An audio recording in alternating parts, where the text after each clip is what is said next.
গুলো চোর, বিজেপির লোকগুলো দাঙ্গাবাজ বলে নয়, ওরা চোর, ওরা দাঙ্গাবাজ। সবচেয়ে বড় কথা হচ্ছে ওরা সেটিংবাজ। আপনি দেখেছেন এখানে কল্যাণ ব্যানার্জিকে আর কল্যাণ ব্যানার্জির প্রাক্তন জামাইকে বিজেপির প্রার্থী হয়েছে। দিনের বেলা লোকগুলোকে লড়িয়ে দিয়েছে, দিনের বেলা লোকগুলোকে ঝামেলা করতে এগিয়ে দিয়েছে, আর রাত্রিবেলা নিজেরা ফোন করে সেটিং করছে। সেই ভিডিও আপনারা শুনেছেন, সেই কল রেকর্ডিং আপনারা শুনেছেন যে তুই একটু সুকান্তকে এইটা করতে বলে দিস, তুই একটু অমুককে একটু ওইটা করতে বলে দিস। ও আবার বলছে হ্যাঁ আপনি একটু পাল্টা অমুককে তমুক বলে দেবেন। দিনের বেলা লোকগুলো একে অপরের বিরুদ্ধে লড়াই করে মরবে, দিনের বেলা লোকগুলো একে ওকে গালাগাল দিয়ে মরবে, আর রাত্রিবেলা শ্বশুর জামাই ফোন করে গল্প করবে, শ্বশুর জামাই ফোন করে সেটিং করবে। তাই এরা শুধুমাত্র চোর নয়, এরা শুধুমাত্র দাঙ্গাবাজ নয়, এরা সেটিংবাজ, আপনারা জানেন। কিন্তু আমরা দুর্ভাগ্যজনক, 3 কুল পার করে 1 কুলে ঠেকেছে একটা লোকের, সে একটা হাঁটুর বয়সী মেয়ের সম্পর্কে এই ধরনের নোংরামি করে যাচ্ছে। কদিন আগে শুনলাম এখানে মিটিং করতে এসেছিলেন, সেখানেও দীপশিতাকে বলেছেন যে 30 বছর বয়স কেন এখনো বিয়ে করেনি। কল্যাণ ব্যানার্জির চিন্তায় ঘুম হচ্ছে না, 30 বছরের মেয়ে কেন এখনো বিয়ে করেনি। আরে কল্যাণ ব্যানার্জি, আপনাকে বলছি, আপনার দলে শুনেছেন নেত্রী আছেন যা 70 বছর বয়স, তিনিও এখনো বিয়ে করেননি। আপনার ভাবার থাকলে তাকে নিয়ে ভাবুন, এগুলো রাজনীতিতে ভাবার বিষয় নয়। তবে নেহাত যদি ভাবতে ইচ্ছে করে লোকের বিয়ে থাওয়া নিয়ে, তাহলে সেটাকে নিয়ে ভাবুন। দীপশিতার বিয়ে দীপশিতা নিজে বুঝে নেবে, ওর পরিবার বুঝে নেবে। যদি আপনার ক্ষমতা থাকে, দীপশিতা যে প্রশ্নগুলো করেছে এই শ্রীরামপুরের, এই ডোমজুরের মাটিতে দাঁড়িয়ে, এই জগৎবল্লভপুরের মাটিতে দাঁড়িয়ে দীপশিতার প্রশ্নের উত্তর দিন। দীপশিতার প্রশ্নের উত্তর দিতে পারবে না। তা গর্ব করে বলছি যে আমরা এক পার্টির সরকার চাই না, আমরা জোট সরকার চাই। হ্যাঁ, আমরা জোট সরকার চাই। আমরা মনে করি জোট সরকার অনেক গণতান্ত্রিক সরকার হবে। জোট সরকারে কোনো একটা পার্টি, ওরা যেটাকে বলে এক পার্টির সিদ্ধান্ত নেওয়ার ক্ষমতা, ওটা আসলে হচ্ছে একটা পার্টির শোষণ করার ক্ষমতা। তাকে আটকানোর কেউ থাকে না, তাকে বারণ করার কেউ থাকে না। এক পার্টির সরকার মানে কি?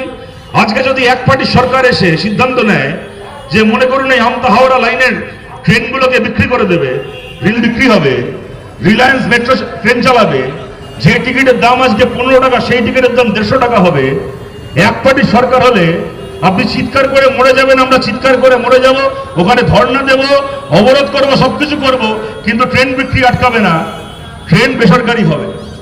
যদি জোট সরকার হয় তাহলে আর 5টা দল সেই একটা দলকে পেছন থেকে টেনে ধরবে। তারা বলতে পারবে এরা তোমার একা সরকার নয়, তোমার ইচ্ছে হলো আর তুমি ট্রেনকে বেসরকারি করে দিলে ওইটা হবে না, আমরা থাকতে তোমাকে ট্রেন বিক্রি করতে দেবো। তদন্ত বন্ধ হয়ে গেছে। তার বদলে মানবাধিকার কর্মী থেকে শুরু করে দলিত সমাজের মানুষের জন্য লড়াই করছেন যারা, মহিলা আন্দোলনের কর্মী, সাংবাদিক, তাদেরকে জেলে ঢোকাচ্ছে বিজেপি।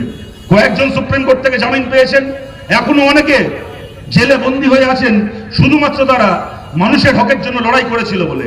আমরা বলছি আমরা জিতলে প্রত্যেকজন রাজনৈতিক বন্দী, এমনকি যদি কোথাও কেউ সিপিএম এর কংগ্রেসেরও বিরোধী হয়ে থাকেন, প্রত্যেকজন রাজনৈতিক বন্দী বিনা শর্তে জেল থেকে অবিলম্বে মুক্তি পাবেন। ভারতের জেলগুলো চোর ডাকাতদের জন্য তৈরি হয়েছে, কোন রাজনৈতিক কর্মীর জন্য তৈরি হয়নি। রাজনৈতিক বন্দীরা তার লড়াই, তার সমালোচনা সরকারের, রাষ্ট্রের, বড় বড় কর্পোরেটের বিরুদ্ধে প্রশ্ন করার অধিকার ফেরত পাবেন।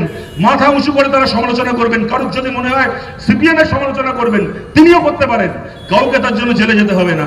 তার বদলে হাজার হাজার কোটি টাকা চুরি করে বিজেপিতে গিয়ে বেঁচে গেছে প্রফুল্ল প্যাটেল থেকে শুরু করে বড় বড় চোরগুলো, ওই হেমন্ত বিশ্ব শর্মা আসামের একটার পর একটা বড় বড় চোর স্ক্যামস্টার। আমাদের এখানে শুভেন্দু অধিকারী, আমাদের এখানে মুকুল রায়, আপনাদের পাশে ডোমজুরে রাজীব ব্যানার্জি, আপনাদের মনে আছে মমতা ব্যানার্জি নিজে বলেছিলেন ওরা চোর, আমার কাছে এসে মাল কামানোর দপ্তর চেয়েছিল, ভোটের পরে তৃণমূলে যোগ দিল, সব গল্প শেষ হয়ে গেল।